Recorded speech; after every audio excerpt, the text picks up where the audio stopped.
Hello everyone, आप सबने पहले डिफरेंशिएशन सीखा। हमने समझा ये क्या होता है, कैसे करते हैं, अलग अलग रूल्स, अलग अलग मेथड्स, अलग अलग टाइप्स, हम सब ने ये सीखा। नाउ एक बार जब आपने एक नया मेथड सीख लिया है तो उसके बाद it's time to use it, यानी इसका एप्लीकेशन। इसके बहुत सारे एप्लीकेशंस हैं, बट जो आप सिलेबस में पढ़ते हैं, जो सीबीएसई में हम लोग पढ़ते हैं, वो है derivatives as rate major,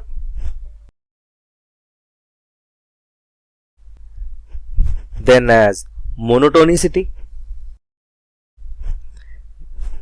that is increasing and decreasing functions,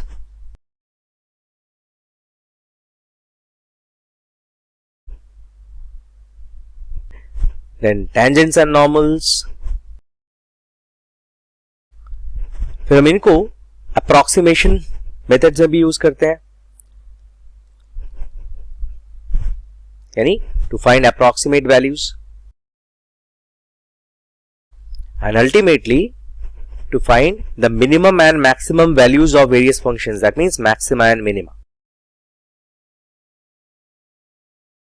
now CBSE ने इन दोनों को सिलेबस से अब as per the reduced syllabus इनको हटा दिया है, right? So now we are left with 3 exercises, 6.1, 6.2 and 6.3. Of course miscellaneous is also there.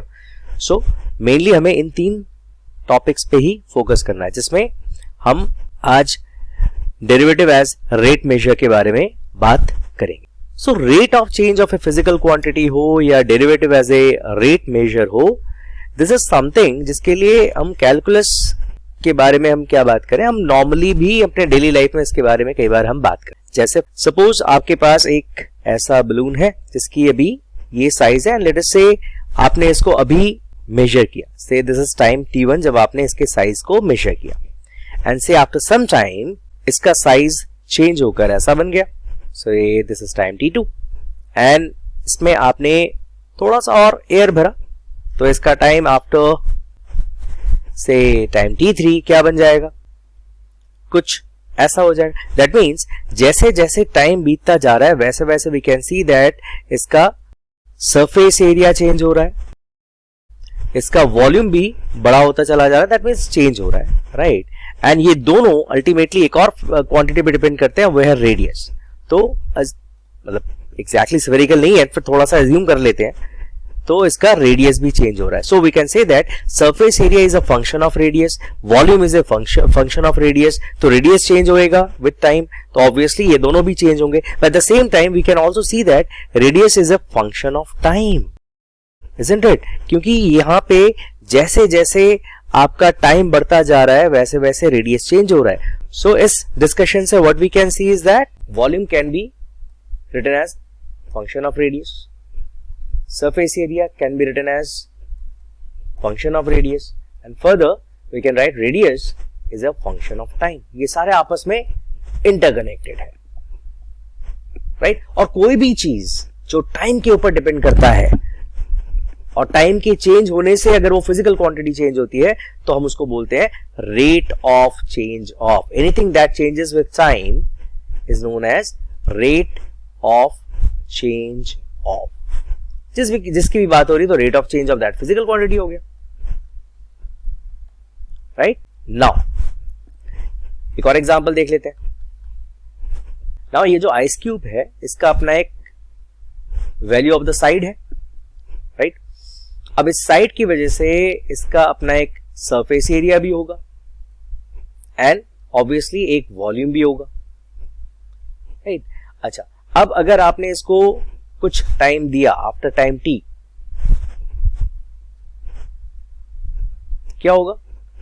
ये थोड़ा सा मेल्ट हो जाएगा। आप खुद देखो, इसका साइज थोड़ा और डिक्रीज कर गया, है ना? अब एक डिफरेंट साइज आ गया, तो इसका सरफेस एरिया भी चेंज हो गया, इसका वॉल्यूम भी चेंज हो गया।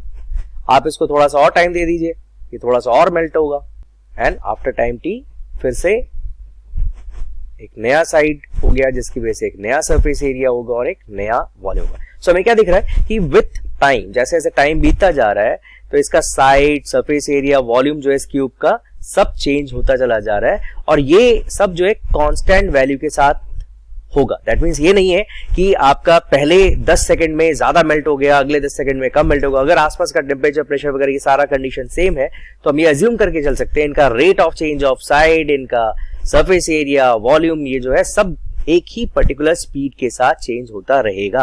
That is what is your rate of change of the physical quantity और derivative as a rate measure. तो यहां पे हम ये कह सकते हैं कि आपका जो वॉल्यूम है that is like the function of the side.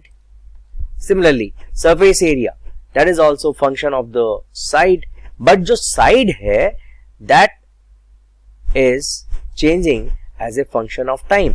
चूंकि ए टाइम पे डिपेंड करता है तो we can change S also as a function of time, we can change volume also as a function of time. कैसे? सही बात है, बिल्कुल सही पूछा आपने कि सर आप इतनी कहानी तो सुना रहे हैं लेकिन ये चेंज करेगा कैसे? तो ऐसे करके चेंज कर लेगा, देख लेते हैं थोड़ा सा. अब जो वॉल्यूम है that is for a cube क्या होता है? ए क्यूब होता है. सरफेस एरिया क्या है?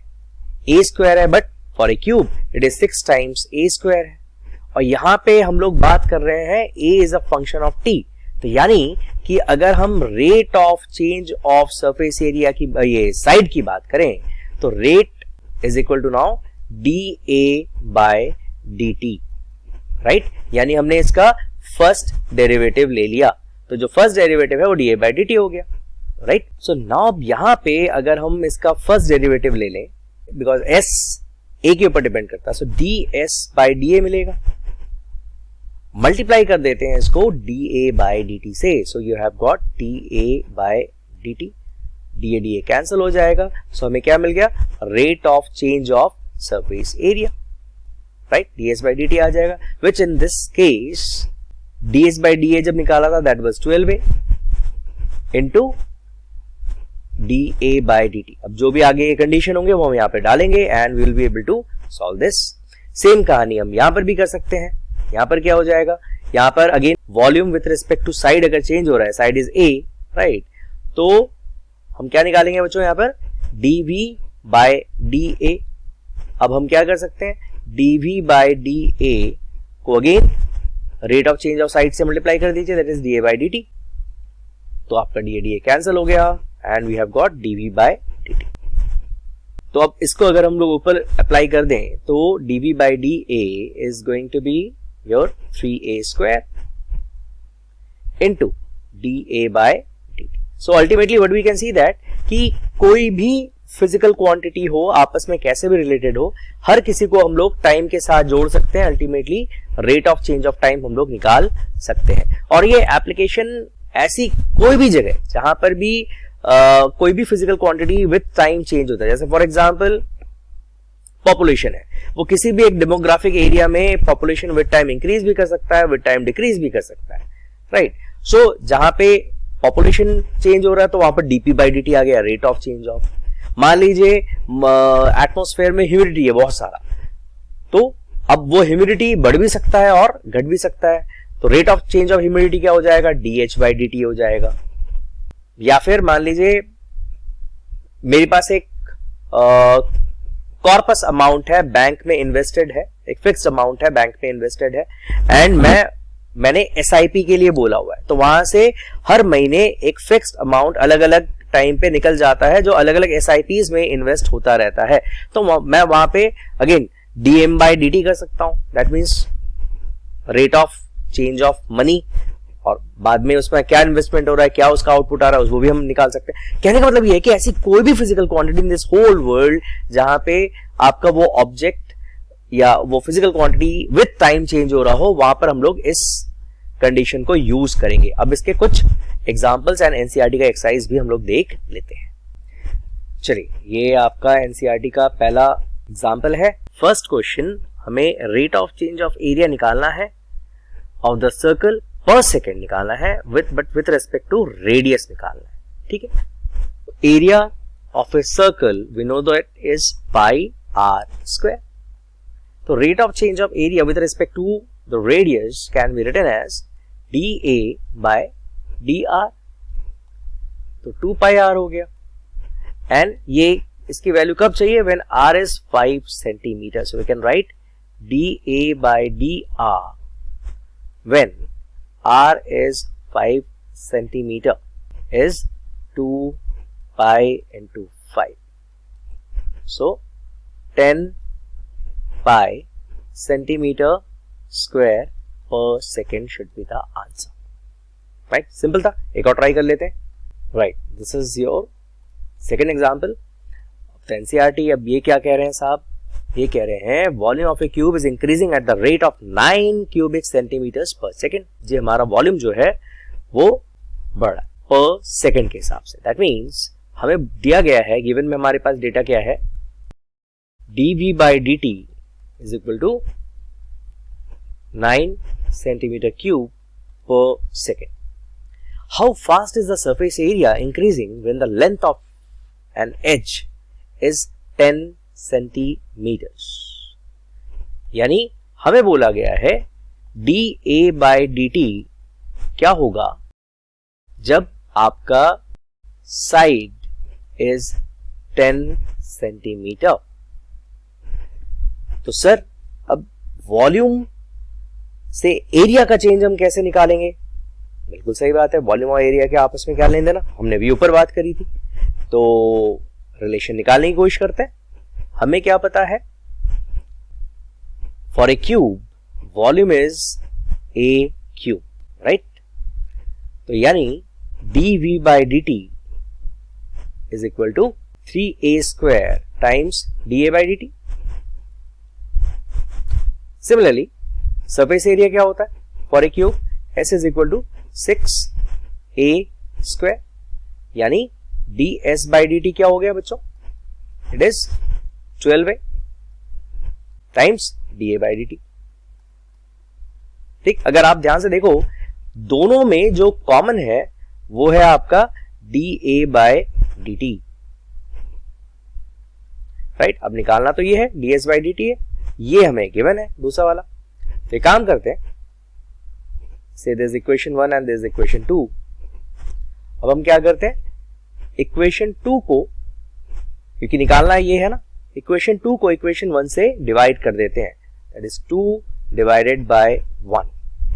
सो ds by dt upon dV by dt क्या हो जाएगा, 12a dA by dt divided by 3a square dA by dt। अब अगर देखें तो जो कॉमन है उनको स्ट्राइक ऑफ कर देते हैं, dA by dt कैंसिल हो गया, ये कैंसिल हो गया, एंड 3 4 by a। और थोड़ा सा इसको अगर रीअरेंज कर दें, we can write ds by dt is equal to 4 by a into dV by dt। Fine, यहां तक तो ठीक है। अब हमें क्या बोला गया था कि ये वैल्यू हमें कब निकालनी है, देखो कब निकालनी है, जब a 10 सेंटीमीटर हो जाए, यानी हमारा साइड 10 सेंटीमीटर हो जाए। तो उसी को अप्लाई करते हैं। सो ds by dt when a is 10 centimetre is equal to then 4 by 10 और dV by dt हमें कितना दिया हुआ था, 9 centimetre cube per second. That's 36 by 10 और 3.6 centimetre square per second. So ये हमारा आंसर हो गया। तो I hope this part is clear to all of you. अब बिना देर किए सीधे एक्सरसाइज पे चलते हैं। Right, so very straightforward question. First up में बोला गया है find the rate of change of area of a circle with respect to its radius. यानी जो पहला एग्जांपल किया था कुछ वैसा ही है।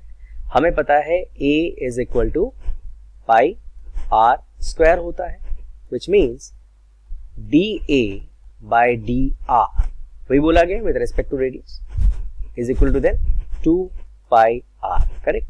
सो first part dA by dr when r is 3 centimetres.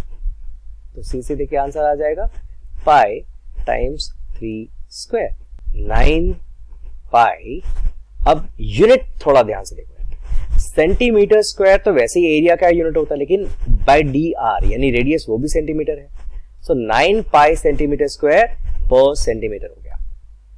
अब इसी तरीके से D A by D R निकालना है जब R is given to be 4 centimetre, right बच्चों।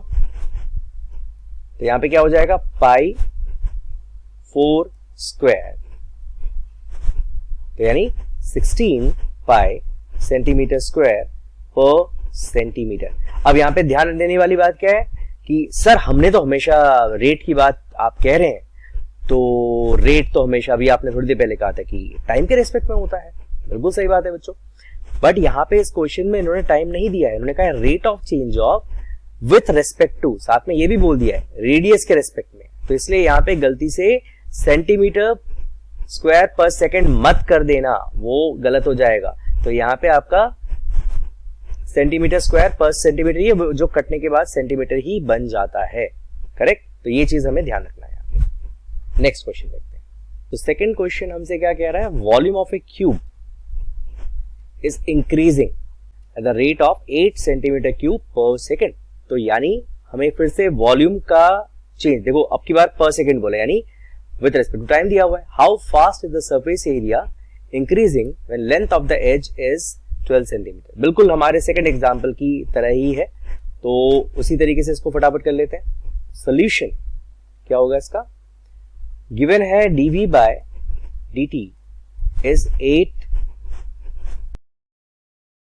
And we have been asked dA by dt, ये हमसे पूछा गया है। कब, जब आपका साइड जो है वो 12 सेंटीमीटर का है, करेक्ट।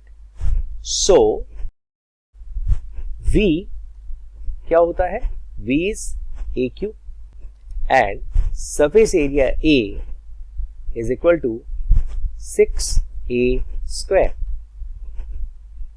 तो विथ रिस्पेक्ट टू टाइम अगर हम इसको डिफरेंशिएट करें, we have dv by dt 3a square dA by dt, so this is equation 1, and similarly यहाँ पे dA by dt is equal to then 12a times dA by dt, so this is equation 2। अब dA by dt हमारे पास है नहीं, वो हमें eliminate करना है, बिकॉज हमें तो dA by dt निकालना है। तो फिर से वही करते हैं, let's divide equation 2 by equation 1। तो क्या मिलेगा बच्चों, dA by dt by dV by dt क्या आ जाएगा, 12a dA by dt divided by 3a square dA by dt, है ना। तो कॉमन टर्म कट जाएगा, करने के बाद हमारे पास क्या जाना चाहिए, 4/a।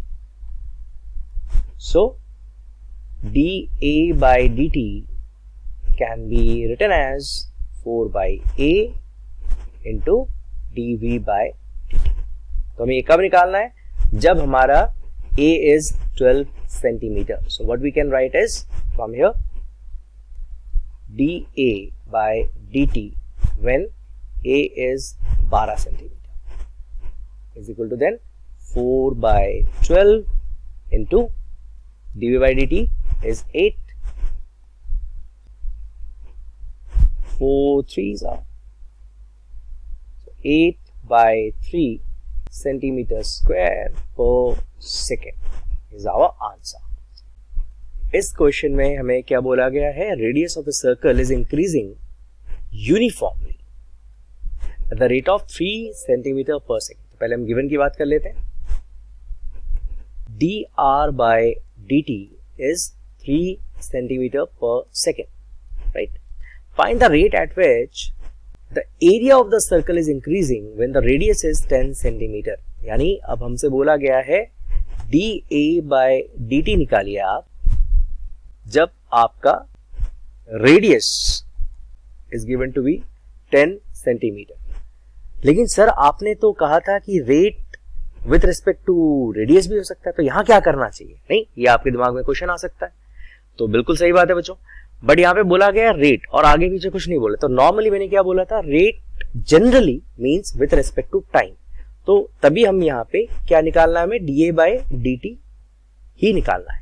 तो हमें क्या पता है, area for a circle is pi r square, so we can find dA/dt, जहां पे हमें dr/dt की वैल्यू भी दे रखी है। So let's differentiate this with respect to time. We have got dA/dt is equal to 2 pi r times dr by, तो dA/dt at r equals to 10 centimeter is equal to then into pi into r is 10 and dr/dt is 3. That's 60 pi centimeter square per second, right? And increasing, obviously अगर हमारा rate of change of radius is positive, तो dA/dt भी ultimately positive ही आएगा। तो चूंकि ये positive है तो overall value is constantly increasing. So now we have been given a variable cube जिसका एज लेंथ चेंज हो रहा है 3 सेंटीमीटर पर सेकेंड से इंक्रीज करना है। तो हमें रेट ऑफ ग्रोथ निकालना है या rate of increase of volume निकालना है। कब? जब एज लेंथ इज 10 सेंटीमीटर। सो फटाफट गिवन डेटा है हमारे पास dA where A is edge is 3 centimetre per second. हमें rate of change of V निकालना है and A given to us is 10 centimetre. V is equal to A cube होता है for a cube, right? That means dV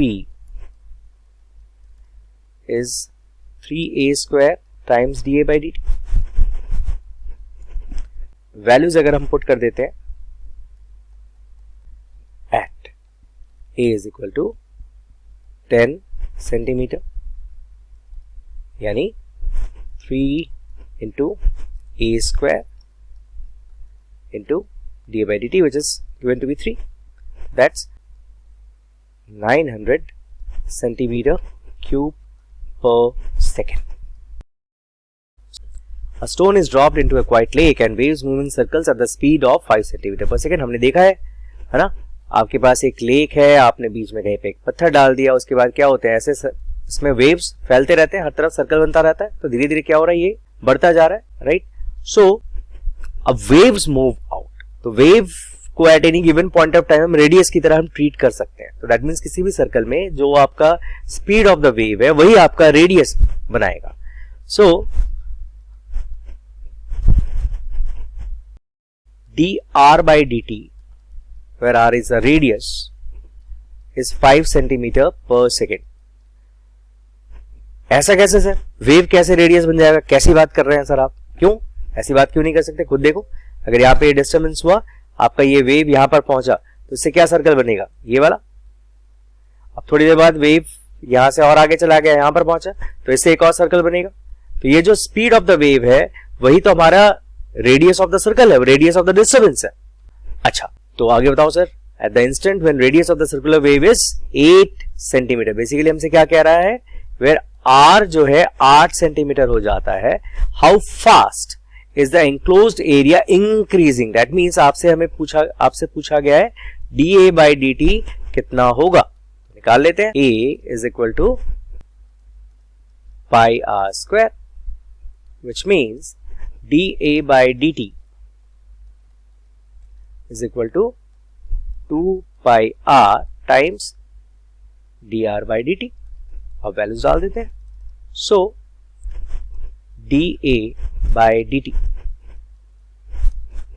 at r equals to 8 centimeter is 2 pi into 8 into 5 which is 80 pi centimetre square per second. सो हमारा जो area है यहाँ पे circles का जो disturbance create हुआ है उन वेव की वजह से, वो आपका 80 pi centimetre per square second से इंक्रीज कर रहा है।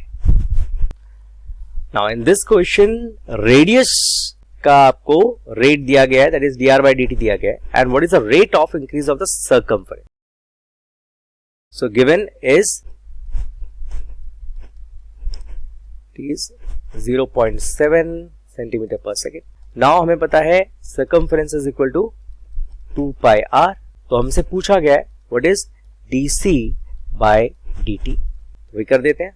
सो dc by dt is equal to 2 pi dr by dt equal to 2 pi into 0.7. So which is 1.4 pi centimeter per second. Now in question number 7, length x दिया गया है जो कि decrease कर रहा है eight the rate of 5 centimetre पर minute, यानी dx by dt डिक्रीज हो रहा है, तो इस -5 सेंटीमीटर पर मिनट है. एंड विड्थ y, यानी लेंथ इंक्रीज कर रहा है लेकिन विड्थ इंक्रीज कर रहा है eight the rate of 4 centimetre पर मिनट. तो dy by dt अभी इंक्रीज कर रहा था, पॉजिटिव है, 4 सेंटीमीटर पर मिनट हो गया. व्हेन x और y 8 and 6 है, rates of change of the perimeter and area of the rectangle. So let's find out the perimeter first. Let us say ये p है, we can write it as in terms of x and y twice of x plus y. अब rate of change बोला है, तो that means dp by dt plus dy by dt हो जाएगा. अब अगर हम वैल्यूज पुट कर दें, this becomes, तो यानी -2 सेंटीमीटर पर. सिमिलरली अब एरिया की बात हो रही है, तो area is x into y, तो हमें यहां पे प्रोडक्ट रूल लगाना चाहिए. So we have right. तो अभी निकालना क्या है, सो dA बाई dt कब, जब x is equal to 8 centimetre है and y is equal to 6 centimetre है as per the question. We have 4 plus 6 into -5, which is 32 minus 30, and we end up having 2 centimeter square per. यानी perimeter तो decrease हो रहा है लेकिन area is increasing. सो एक balloon है जो कि स्फेरिकल ही रहता है on inflation, that means it maintains its shape of sphere, and इसमें इसका वॉल्यूम चेंज कर रहे हैं by adding this volume of gas per second, rate at which radius of the balloon increases. तो अगर वॉल्यूम बढ़ेगा तो रेडियस भी बढ़ेगा. तो वो रेडियस यानी dr बाई dt जो है हमसे पूछा गया है जब बलून का रेडियस 15 सेंटीमीटर था.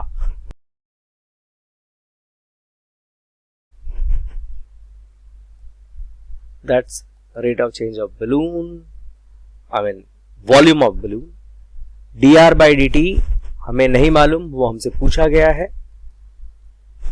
कब, जब r is 15 centimetre. Volume of A sphere v is what, 4 by 3 pi r cube. So if you differentiate this with respect to time dv by dt अगर करते हैं, what do we get, 4 by 3 into 3 pi r square to dr by dt, right? dr by dt becomes equal to 1 by 4 pi r square times dv by dt. So dr by dt when r was 15 centimeter,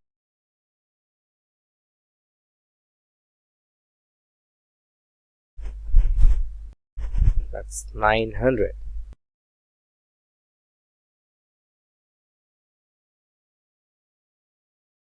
One by pi centimeter per second. So एक और balloon है, ये भी spherical ही रहना पसंद करता है, सारे बलून्स यहाँ स्फेरिकल रहना पसंद करते हैं। तो बोला गया है find the rate at which its volume is increasing with respect to the radius.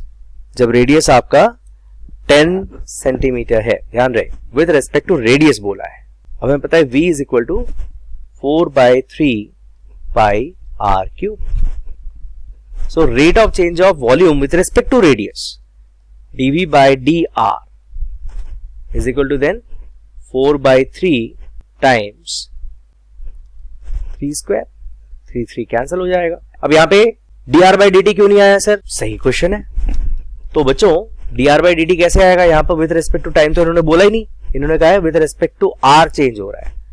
तो जब dr by dr करोगे वो तो 1 आ जाएगा, मतलब इसके बाद यहाँ पे dr by dr भी आना चाहिए था टेक्निकली, पर ये तो 1 होता है, तो इसलिए इसको हम नहीं भी लिखें तो चलेगा।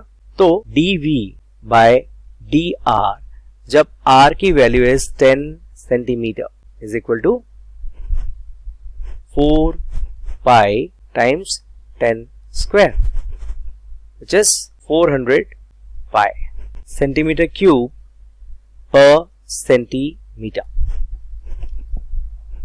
नेक्स्ट देखते हैं। नाउ अब हमारे पास एक 5 मीटर लंबा लैडर है, सीढ़ी है, leaning against a wall. Let's say ये हमारा वॉल है, इस वॉल पे एक लैडर ऐसे रखा हुआ है and this ladder is 5 metre long, right.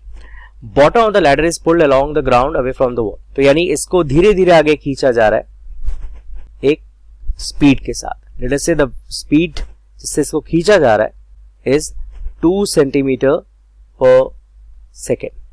How fast is its height on the wall decreasing when foot of the ladder is 4 metre away. ठीक है, तो ये कितनी तेजी से नीचे जा रहा है से v डैश जब ये 4 सेंटीमीटर दूर था। Let us take this as x and this as y। तो अगर हम पाइथागोरस थ्योरम लगाएं यहाँ पे, तो from Pythagoras theorem we can say that x square plus y square is equal to 5 square. So अगर इसको डिफरेंशिएट करेंगे तो ये बन जाएगा 2x dx by dt plus 2y dy by dt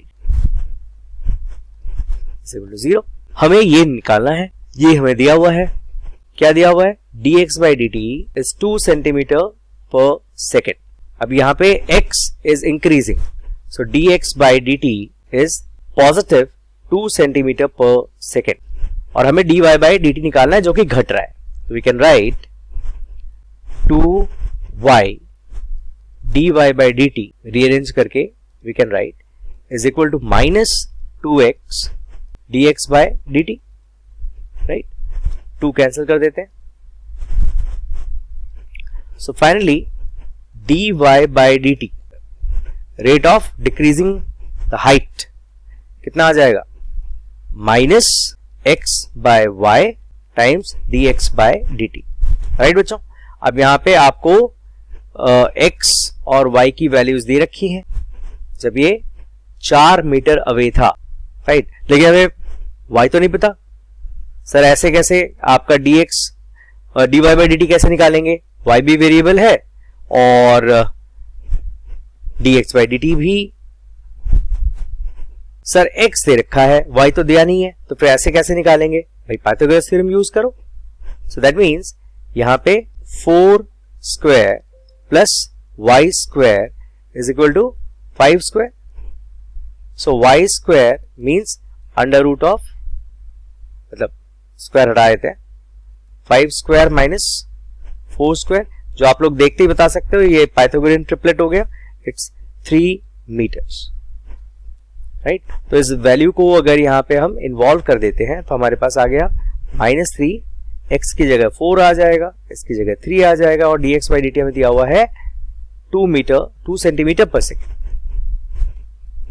which is then -8/3 centimetre per second. तो इस rate से हाइट डिक्रीज कर रहा है किसका? ऑन द वॉल जहां पे लैडर रखा हुआ है।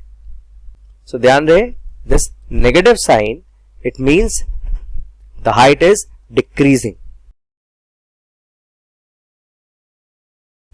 इस क्वेश्चन में हमें एक कर्व दिया गया है right? And we have to find points on the curve at which y coordinate is changing 8 times as fast as x coordinate, right? तो given क्या हुआ, एक तो इक्वेशन ऑफ द कर्व है 6y x क्यूब प्लस 2 और दूसरा rate of change of y with respect to x is 8, which means simply dy by dx is equal to 8, right? y का change x के change के respect में 8 times faster है. So सबसे पहला काम क्या होगा, let's differentiate the curve, that is 6 dy by dx is equal to 3x square, correct? Or we can write 2 हो गया, so 2 into dy by dx is 8 is equal to x square, which simply means x is equal to plus minus under root 16, which is plus minus 4. तो x के हमारे पास दो values आ गए, plus 4 and minus 4. तो दोनों निकाल लेते हैं. पहला when x is 4, राइट? तो इसको इस इक्वेशन में, इक्वेशन ऑफ द कर्व में डालेंगे तो हमें क्या मिलेगा, implies that 6y is 4 cube plus 2, which means y is 4 cube is 64 plus 2 66 by 6, which is 11. एक पॉइंट हमें क्या मिला, 4 and 11. दूसरा पॉइंट देख लेते हैं. We have again this time x is equal to minus 4, right? तो वापस सब्स्टिट्यूट कर देते हैं तो क्या हो जाएगा, फिर 6y is equal to minus 4 का cube plus 2. So y is this time minus 64 plus 2 divided by 6, that is minus 62 by 6 और minus 31 by, तो दूसरा पॉइंट हमारे पास क्या आ गया, minus 4 minus 31 by. So these are the two required points on the curve 6y is equal to x cube plus 2, जहां पे your y coordinate is changing 8 times as fast as x coordinate. Now rate of change of radius is given to us as half centimeter per second. अब इसके basis पे हमसे कह रहे हैं कि वॉल्यूम किस रेट पे इंक्रीज कर रहा है जब हमारा रेडियस इज 1 सेंटीमीटर, है ना? सो गिवन क्या हुआ हमारे पास, dr by dt half centimetre per second है. हमसे dv by dt पूछा है, rate of increase of volume कब, जब radius 1 centimetre, right? Now we know volume of a spherical bubble should be 4 by 3 pi r cube. अगर दोनों तरफ को डिफरेंशिएट करेंगे, what do we have, dv by dt is 4 by 3 pi times 3r square dr by, correct? तो 3 cancel कर देते हैं. अब सारे वैल्यूज अगर पुट कर देंगे when r is 1 centimeter, so dv by dt when r is 1 centimeter is equal to क्या होगा, 4 pi into 1 square into dr by dt is half. तो कितना आ गया, it is then 2 pi centimeter cube per second. ये अच्छा question है. What you have been given, एक balloon है जो हमेशा स्फेरिकल रहेगा एंड उसका डायमीटर जो है वो x के साथ वेरी करता है, राइट? x कोई वैल्यू है जिसके साथ डायमीटर इज वेरिंग एंड हमें वॉल्यूम का वेरिएशन उसी x के साथ निकालना है. So what we have been given is, let's say diameter is capital D. Given is D is a function of x. 3 by 2, 2x plus 1 हो गया, right? इसको हम लोग कुछ ऐसे भी लिख सकते हैं, 3x मल्टीप्लाई अगर कर देते हैं अंदर तो 3x plus 3 by. So dd by dx क्या होगा, that is simply 3, right? Now volume a sphere with respect to diameter चाहिए हमें, but with respect to radius is 4 by 3 pi r cube. but यहाँ पर diameter दिया हुआ है तो we also know that r is equal to d by 2. तो ये वाली वैल्यू पुट कर देते हैं आप. You have 4 by 3 pi d by 2 cube, यानी 4 by 3 pi by 8 times goes, so you have pi by 6 d cube. पर d की वैल्यू तो हमें यहाँ पे दे रखी है. So dv by dx is equal to pi by 6 3d square and dd by dx. तो अगर वैल्यू सब्स्टिट्यूट करें अभी तो क्या आ जाएगा, pi by 6 times 3 and d square यानी 3 by 2 2x plus 1 का whole square into d d by d x हमने 3 निकाला था, सो इंटू 3 हो गया। एक 3 तो कैंसिल हो सकता है, 2 तो सॉल्व करने पे हमें आगे क्या मिलेगा 3 by 2 इंटू 9 by 4 पाई 2x plus 1 होल स्क्वायर और फर्दर सिंप्लीफिकेशन पे 27 by 8 पाई 2x plus 1 स्क्वायर। So इस क्वेश्चन में we have been given sand pouring out of a horizontal pipe और यहाँ पे रेट ऑफ फॉलिंग सैंड दिया हुआ है जो इसका dv by dt है, वॉल्यूम पर यूनिट टाइम के हिसाब से दिया हुआ है। Now they have also told us कि जो फॉलिंग सैंड है वो इस तरीके से गिर रहा है कि जो हाइट है वो रेडियस का हमेशा 1/6 होगा, रेडियस ऑफ द बेस उसका हमेशा 1/6 होगा, right. How fast is the height of the sand cone increasing when the height is 4 centimetre. Okay, तो यानी आपको dh by dt निकालना है। सो हमारा सिचुएशन कुछ ऐसा है, सैंड यहां से गिर रहा है, तो जो सैंड का वॉल्यूम है जो गिवन डेटा दिया हुआ है that is dv by dt is 12 centimetre cube per second हमें दिया है। नाउ लेट अस से this is the radius and this is the height.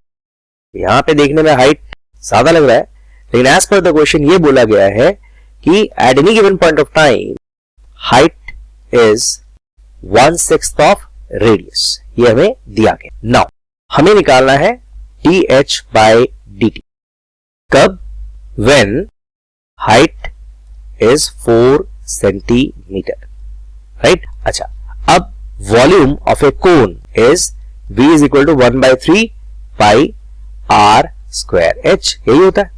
r की जगह अगर h पुट करना चाहें तो we have r is equal to 6 times h का स्क्वायर इंटू h। सर आपने r को रिप्लेस कर दिया, h को कर देते, h is equal to r by 6, तो उससे अच्छा नहीं होता? बिल्कुल हो सकता था, उससे कोई फर्क नहीं पड़ेगा आप किसको रिप्लेस कर रहे हो। लेकिन क्वेश्चन में आपसे dh बाई dt पूछा गया है, तो r का ऐसा कोई रोल प्ले तो है नहीं, तो r का जितना काम था हमने उसने कर दिया, हमने इसीलिए r को कन्वर्ट कर दिया, राइट। सो ये हो गया अब आपका 1/3 पाई 36 h क्यूब और 12 पाई h क्यूब। तो ये हमारा आ गया as per the question volume in terms of height. अब अगर दोनों को हम डिफरेंशिएट कर दें विथ रेस्पेक्ट टू टाइम तो क्या आ जाएगा, dv by dt is equal to 12 pi 3h square into dh by dt, ये आ जाना चाहिए। अब सारे वैल्यूज पुट कर देते हैं at h equals to 4 centimetre के हिसाब से, dv by dt 12 था, तो 12 pi into 3h is 4 यानी into 16 into dh by dt, ये कैंसिल आउट हो गया, यहां से 48 आ गया।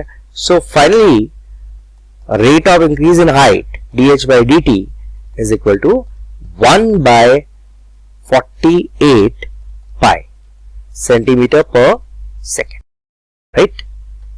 इन दिस क्वेश्चन हमें मार्जिनल कॉस्ट पूछा है और total cost with respect to your x units हमें दिया गया है। Now what is marginal cost भाई, शायद बहुत सारे साइंस के बच्चों को नहीं पता हो। तो बेसिकली मार्जिनल कॉस्ट होता है आपका रेट ऑफ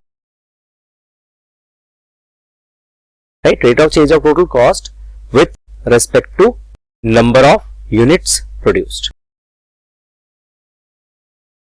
राइट। तो बेसिकली हमसे यहाँ पे c हमें दिया गया है, they have asked us dc by dx जब x की वैल्यू 17 है, तो पहले dc by dx निकाल लेते हैं, कितना हो जाएगा 3 into 007 x स्क्वायर, ये हो गया, माइनस ट्वाइस ऑफ 0.003 x होना चाहिए, plus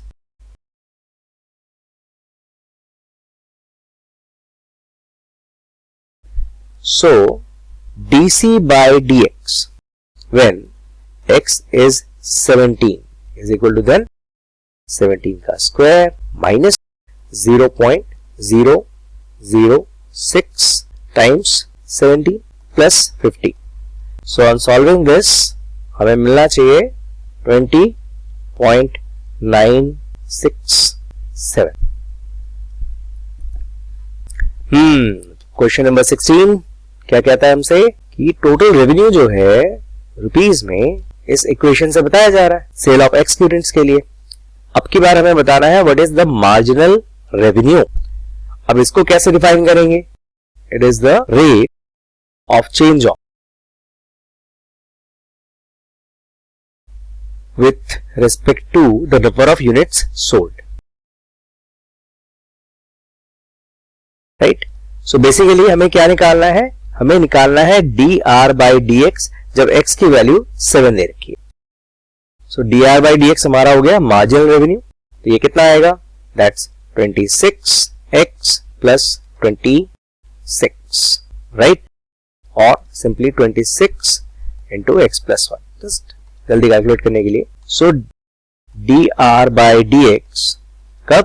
when x is equal to 7 is 26 into 8, right? तो सीधे सीधे 208 हो गया. नाउ अब आ जाते हैं हम लोग दो लास्ट हमारे MCQs की तरफ. तो 17th क्वेश्चन क्या कहता है हमसे? Rate of change of area of a circle with respect to its radius at r equal to 6 centimeter is area of a circle is pi r square, है ना? और change with respect to radius that is dA by dr कब? जब r की value 6 centimetre है. तो क्या होगा? that is 2 pi r होना चाहिए और 6 डाल देते हैं तो 2 pi into 6 which is 12 pi centimeter per second. So B should be our answer. चलिए एक्सरसाइज 6.1 का लास्ट क्वेश्चन है रेवेन्यू इन रुपीज के बारे में, है ना? सेल ऑफ एक्स यूनिट से हमें इस इक्वेशन के तहत मिलेगा मार्जिनल रेवेन्यू. अभी हमने थोड़ी देर पहले ही निकाला था 16 क्वेश्चन. बिल्कुल उसी की तरह हो गया. सो बेसिकली हम तो dr by dx पूछ रहा है तो डायरेक्टली इसको डिफरेंशिएट कर देते हैं. क्या आ जाएगा? 6x plus 36, right? सो अब यही वाली वैल्यू जब हमारा x 15 है should become 6 into 15 plus 36. That means 90 plus 36 which is 126. तो ऑप्शन डी हमारा करेक्ट होना चाहिए. फाइन. सो हमारा 6.1 खत्म हो गया. अब नेक्स्ट वीडियो में हम लोग जानेंगे योर मोनोटोनिसिटी के बारे में, increasing and decreasing functions, and will also discuss exercise 6.2. Thank you. That's all folks. So आज के सेशन में बस इतना ही. Hopefully this session was useful and interesting for you. So thanks a lot for watching and do stay connected with Cognitives for getting update on the next module. See you guys.